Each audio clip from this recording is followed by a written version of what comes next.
就是我想问一下，就是22款的X5 2.0的X5，然后就是现在我开了7万多公里了，然后就是该大保了吗？不是？该大保，谁跟你说7万多公里就得大保啊？4S店说的呀。4S店说的。然后呢？然后我想问保啥东西？他说的换什么什么啥玩意儿油的？我没听明白。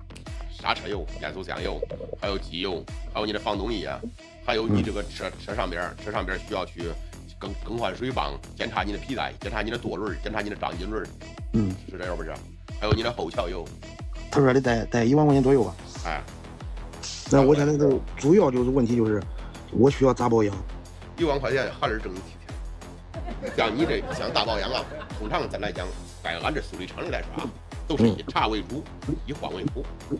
查是查出来看这一台变速箱油还能再继续行驶多少，查是查出来这一个刹车油还能再行驶多少公里，查就是查出来看这个变速还有这个防冻液那还能再用多长时间，而并不是说去大保养的时候全部都要换，只不过到额定的公里数是应该更多的去留意观察检查，把这一些数据给做出来大概的预判。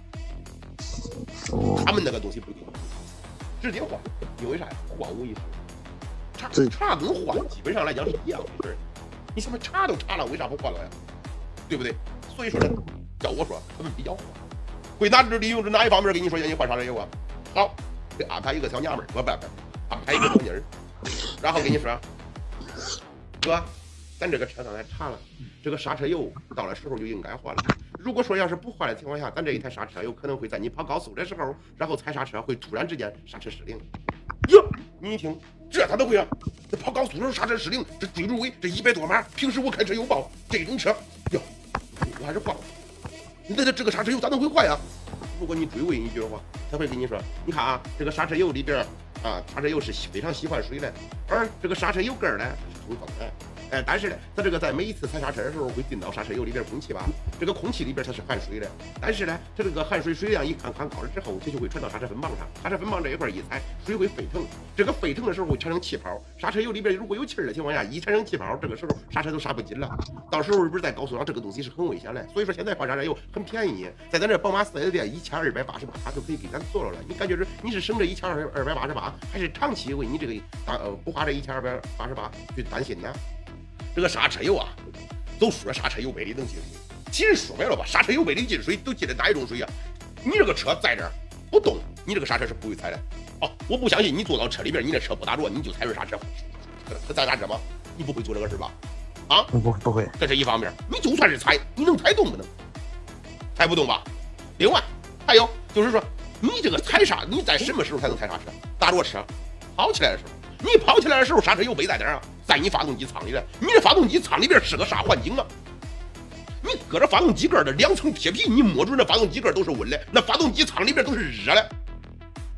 一会儿风扇打开了吹的，一会儿这个发动机里边不是温度上来了，并且刹车油杯还跟排气管离那么近，你想想它可能会有水分的发生吗？就算是一边下雨，它都不行有水分发生，是不是？回来我非得把这个刹车油里边的运作过程啥东西我拍个视频发出来。每年因为这个东西上当的人简直是太多了，那好好的刹车油都直接给换下来了。还有那个变速箱油换不换了？